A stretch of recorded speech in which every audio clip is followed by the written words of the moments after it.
दोस्तों स्वागत है आपका मेरे चैनल फॉरेनर्स पे। तो आइए आज आगे बढ़ते हैं। कल हमने पढ़ चुका था अतीत एक या अनेक, वहाँ पे हमने पांडुप्य और रिसोर्स के बारे में जाना। आज है तिथियों के बारे में जाना। तिथियों का मतलब क्या है हिस्ट्री में, आइए देखते हैं। अगर कोई तुमसे तिथि के विषय में पूछे तो तुम शायद उस दिन को तारीख, माह, वर्ष जैसे कि 2000 या इस तरह का कोई वर्ष बताओगी। वर्ष की यह गणना ईसाई धर्म प्रवर्तक ईसा मसीह के जन्म की तिथि से की जाती है। ठीक है, तो हम जब भी कुछ अगर डेट बताते हैं तो हम अभी जैसे 2023 चल रहा है तो हम बताते हैं कि भी 2023 है, लेकिन ये शुरू कैसे हुआ, इस तरह का कोई और वर्ष बताओगे। वर्ष की यह गणना ईसाई धर्म प्रवर्तक, एक ईसाई थे, धर्म प्रवर्तक थे ईसा मसीह। ठीक है, इसको आप देखिए, ईसाई धर्म परिवर्तक थे ईसा मसीह के जन्म की तिथि से की जाती है। वर्ष की गणना जो है वो कब से की जाती है, ईसाई के धर्म परिवर्तक ईसा मसीह के जन्म की तिथि से की जाती है। अतः 2000 वर्ष कहने का तात्पर्य ईसा मसीह के जन्म के 2000 वर्ष के बाद। ठीक है, फिर से याद रखिएगा, अगर 2000 अगर हम 2023 बोल रहे हैं तो 2023 का मतलब क्या हो गया, ईसा मसीह के जन्म के 2023 वर्ष बाद। ईसा मसीह के जन्म के पूर्व की सभी तिथियां ईसा पूर्व यानी ईसा से पहले की कही जाती हैं। ईसा पूर्व के पहले कही जाती हैं, या ईसा के जन्म के पूर्व के जो भी अगर घटनाएं हैं उनका हम तिथि में चर्चा करें तो हम ये बोलेंगे कि हाँ 2000 ईसा वर्ष पूर्व यानी ईसा के जन्म से 2000 ईसा वर्ष पूर्व, या 540 ईसा पूर्व यानी ईसा के जन्म से 540 ईस्वी पूर्व जो है वो काल था। तो ये आपका हो गया तिथि को बताने का तरीका, और क्या इसका तिथि ऐसे हम क्यों बताते हैं उसका रीजन। इस पुस्तक में हम 2000 को अपना आरंभ मानते हुए वर्तमान से पूर्व की तिथियों का उल्लेख करेंगे। अब इस पुस्तक में यानी ये जो हमारा बुक है हमारे तिथि, यहाँ पे हम 2000 को क्या कर रहे हैं, अपना सेंटर मान रहे हैं, अपना एक सेंटर यहाँ पे मानिए कि ये 2000 है। अब इसके पहले क्या होगा और इसके तिथियों का उल्लेख हम कैसे करेंगे, यह हम आइए देखते हैं। यहाँ से आपका शुरू रहता है इतिहास और तिथियाँ। अंग्रेजी में बीसी, हिंदी में ईसा पूर्व, अंग्रेजी में बीसी, बिफोर क्राइस्ट। इसको क्या बोला जाता है, बिफोर क्राइस्ट यानी ईसा पूर्व। कभी कभी हम तिथियों के पहले एडी लिखते हैं, हिंदी में ईस्वी लिखते हैं। ये एनो डोमिनी, ठीक है, दो लैटिन शब्दों से बना है। इसका तात्पर्य ईसा मसीह के जन्म के वर्ष से। एडी मतलब जिस वर्ष ईसा मसीह का जन्म हुआ उसी वर्ष, एनो डोमिनी, वहाँ पे एडी लिखा रहेगा। और जो पहले का रहेगा उसको बोलेंगे बिफोर क्राइस्ट यानी कि ईसा के जन्म के पूर्व। और जो वर्तमान है उसे तो हम वैसे ही बता रहे हैं, जैसे 2023 है तो वो 2023 ही होगा, लेकिन अगर जन्म से पूर्व है 2023 तो वो होगा बीसी, 2023 बीसी।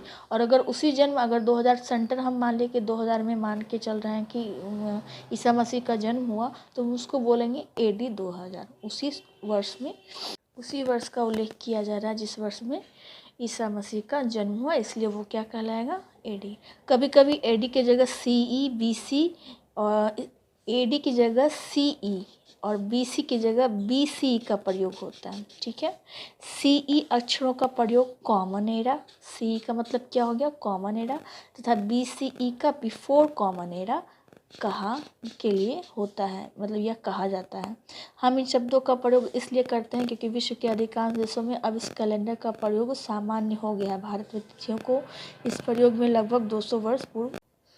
तो इस तरीके से जो है हमारा कॉमन एरा और बीसी का प्रयोग किया जाता है। यह हमारे भारत के अधिकांश में वर्तमान में क्या होता है, इसका स्टार्ट हो गया। एक बार फिर 3 पर 2 तिथियाँ जिनका पता लगाओ तुम किस अक्षर समूह का प्रयोग करोगी।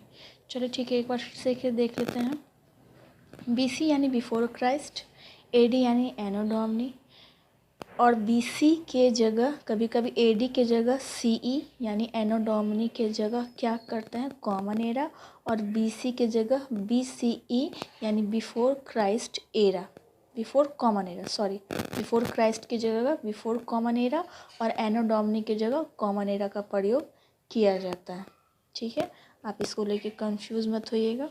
बीसी यानी हमारा हो गया आपका बिफोर क्राइस्ट, और एडी यानी एनो डोमिनी, एडी की जगह सीई यानी कॉमन एरा, और बिफोर क्राइस्ट यानी बीसी के जगह बीसीई यानी कि बिफोर कॉमन एरा। इस तरीके से ये कैलेंडर का प्रयोग होता है। और भारत में लगभग लगता है इस कैलेंडर का प्रयोग कब से होना शुरू हुआ है, 200 वर्ष पूर्व से। 200 वर्ष पूर्व से जो है हमारा देश इस कैलेंडर को फॉलो कर रहा है। आइए अब आगे देखते हैं। यहाँ पे थोड़ा सा आपका लास्ट में बस रह गया, ये चैप्टर कंप्लीट है आपका। जैसा कि हमने पहले पढ़ा, अभिलेख कठोर सतहों पर उत्कीर्ण करवाया जाता है। इनमें से कई अभिलेख कई वर्ष पूर्व लिखे गए थे। सभी अभिलेखों में लिपियों और भाषाओं का प्रयोग हुआ। समय समय के साथ अभिलेखों में प्रयुक्त भाषाओं तथा लिपियों में बहुत बदलाव आ चुका है।